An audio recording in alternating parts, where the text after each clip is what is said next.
Hello chess buddies, welcome to Amateur Chess University. Today we will be looking into the analysis of the semifinals of Game 1 featuring Hikaru Nakamura who qualified from Group A and Richard Rapport who qualified from Group B. This game was a long battle and features a very innovative idea from Hikaru. So without further ado, let's head straight into the game. Hikaru here had the white pieces and he begins with d4, going for the queen's pawn opening. Rapport replied with knight to f6, going for the Indian game. c4 by Hikaru and e6 by Rapport, going for the East Indian defense. Here Hikaru developed his queenside knight to c3 and pushed his pawn from d7 to d5. Now we have the queen's knight variation of the queen's gambit decline. Now c4 pawn captures a pawn on d5 and e6 pawn captures a pawn on d5. Here Hikaru brought his dash square bishop to g5, pinning this knight at f6. Here Rapport played his pawn from c7 to c6 and Hikaru played his queen from d1 to c2. Now we have the Reshevsky variation of the exchange variation of queen's gambit declined. The Reshevsky variation is a very good move for white because not only does it prevent the immediate bishop to f5 for black, it also allows white to play e3 or e4 next and go for a queenside castling. Here Rapport brought his dash square bishop to e7 and Hikaru pushed his pawn from e2 to e3. Now Rapport developed his queenside knight to d7. Here Hikaru developed his light square bishop to d3 and Rapport freed his knight at f6, bringing it to h5. The dash square bishop captures the dash square bishop on e7 and queen captures the dash square bishop on e7 and white goes for the queenside castling. Now Rapport moved his knight from d7 to b6, preparing to bring his light square bishop to g3. But Hikaru blocks this by playing his pawn from h2 to h3. Here Rapport pushed his pawn from g7 to g6 and Hikaru developed his other knight, bringing it to f3. His idea next is to push the pawn from g2 to g4, targeting this knight.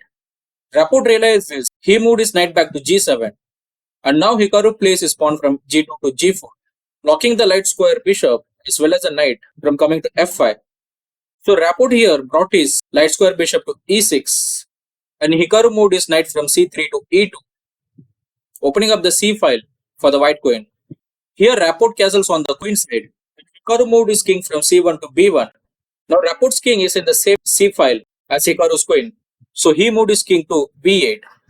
Now there are several games in the database in the same position where white played knight from e2 to f4 or the rook from h1 to g1 or the rook from d1 to g1. However, Hikaru here moved his rook from d1 to c1 and it is as of move 16 that we have a completely new game. Here Rapport has his knight at g7 which cannot come to either f5 or h5.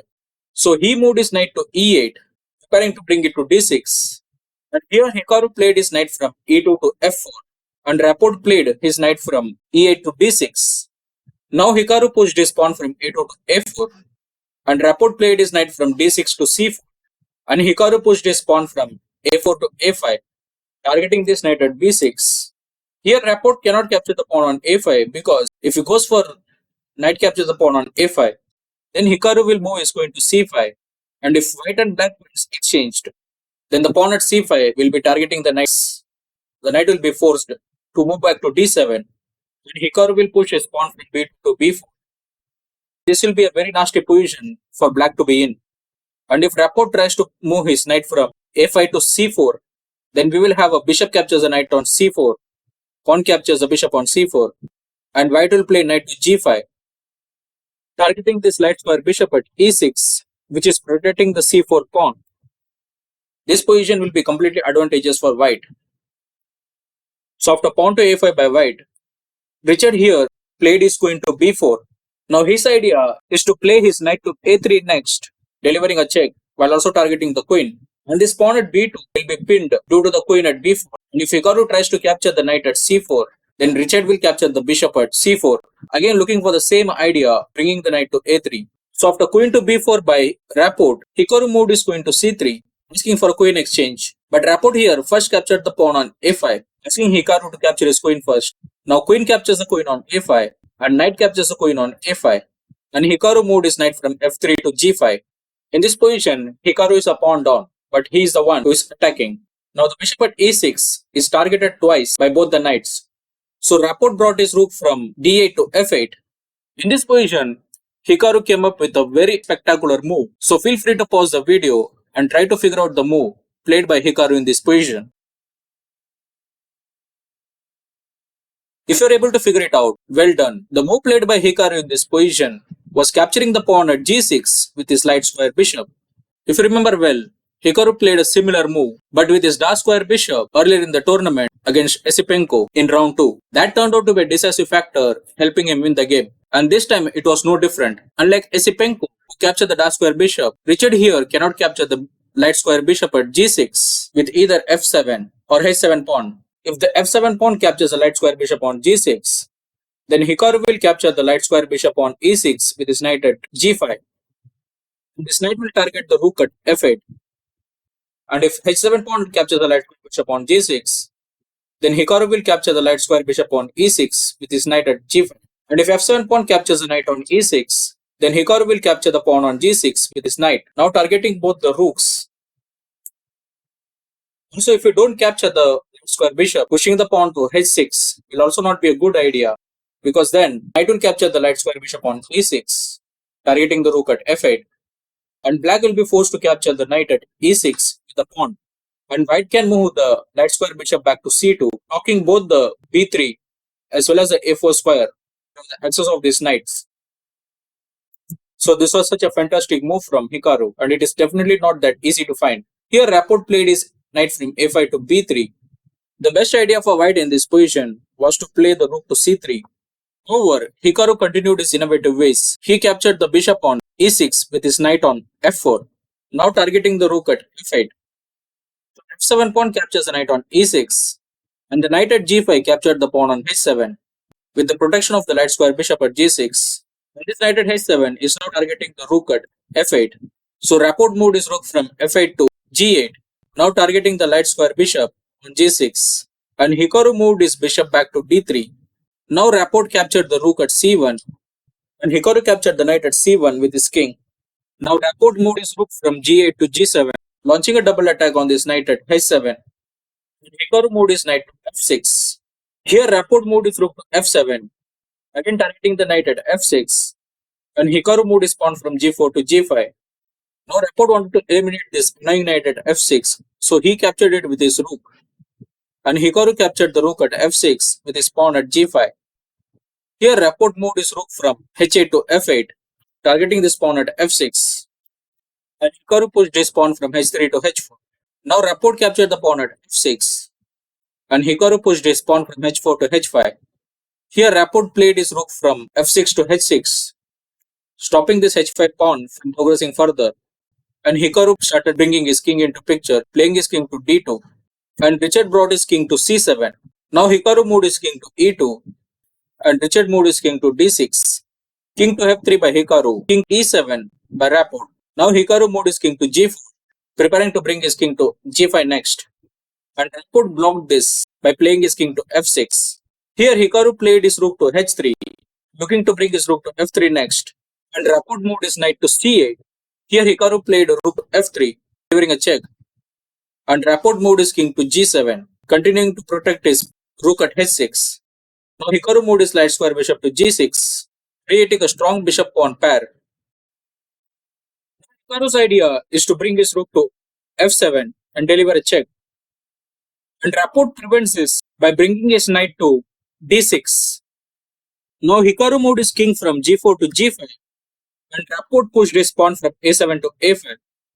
Here Hikaru moved his rook from f3 to f4, and Rapport played his knight from d6 to e4, delivering a check. Now the light square bishop captures the knight on e4, and the d5 pawn captures the light square bishop on e4, and rook captures the pawn on e4. Here Rapport played his rook from h6 to f6, targeting the f2 pawn, and Hikaru pushed his f2 pawn to f4.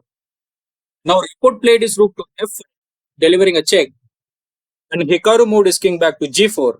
Here Rapport moved his rook from f5 to b5, looking to eliminate this b2 pawn, and Hikaru captured the pawn on e6 with his rook. Here Rapport didn't immediately capture the pawn at b2. He first pushed his pawn from a5 to a4. Now Hikaru played his rook from e6 to e7, delivering a check, and Rapport moved his king to h6, blocking the h5 pawn from progressing further. Now Hikaru moved his rook to e8, preparing to bring his rook to h8 next. And now Rapport captured the pawn on b2 with his rook. Now Hikaru played his rook to h8, delivering a check, and Rapport had no other option but to move his king to g7, targeting the rook at h8.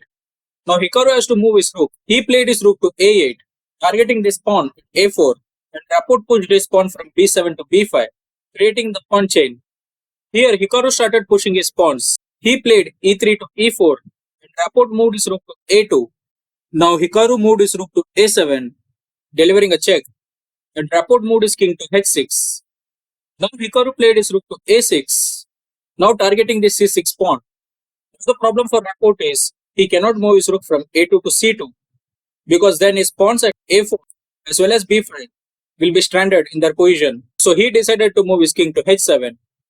Now Hikaru didn't immediately capture the pawn at c6 because then Richard will push his passed pawn to a3. So he moved his rook back to a7, again delivering a check, and Richard moved his king again back to h6. Now Hikaru played his rook back to a6, and Richard moved his king to h7. Hikaru didn't want to continue in the same manner, so he pushed his pawn from e4 to e5, and now Richard played his pawn from b5 to b4. Now Hikaru moved his pawn from e5 to e6, and Richard moved his pawn from b4 to b3. Now Hikaru moved his king to f5.